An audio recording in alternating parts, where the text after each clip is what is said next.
SpaceX has revealed that it could lose nearly all of the Starlink satellites that it launched last week after a geomagnetic storm disrupted their deployment.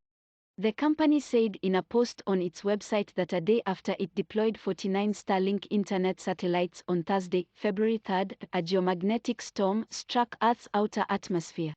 The phenomenon, which occurs when the sun fires off solar flares, resulted in a change in atmospheric density that will cause up to 40 of the satellites to imminently lose altitude and burn up. SpaceX explained that as with all of its Starlink missions, Thursday's batch of 49 satellites was originally deployed at an altitude of about 130 miles. This initial low orbit ensures that if a Starlink satellite fails to function as it should, it will quickly deorbit and burn up in Earth's atmosphere, thereby preventing it from becoming hazardous space junk. But Friday's geomagnetic storm caused the atmosphere to warm, resulting in increased atmospheric density at the altitude where its satellites were deployed.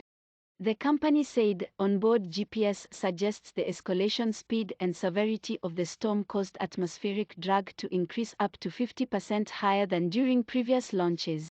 The Starlink team commanded the satellites into a safe mode where they would fly edge-on to minimize drag to effectively take cover from the storm, and continued to work closely with the Space Force's 18th Space Control Squadron and LEO Labs to provide updates on the satellites based on ground radars.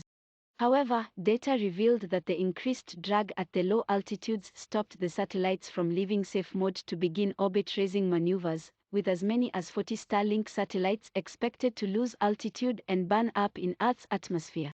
SpaceX was keen to point out that the satellites pose no collision risk as they lose altitude, adding that no space junk will be created, with no parts crashing to Earth, either. Since 2019, SpaceX has launched more than 2,000 Starlink satellites for an Internet from Space service that currently has more than 145,000 customers across 25 countries. The main goal is to provide connectivity to remote areas, though the service is open to anyone within a serviceable area. While a number of Starlink satellites are known to have malfunctioned and burned up in the early stages of deployment during previous missions, this most recent event looks set to be the largest single loss of satellites for SpaceX.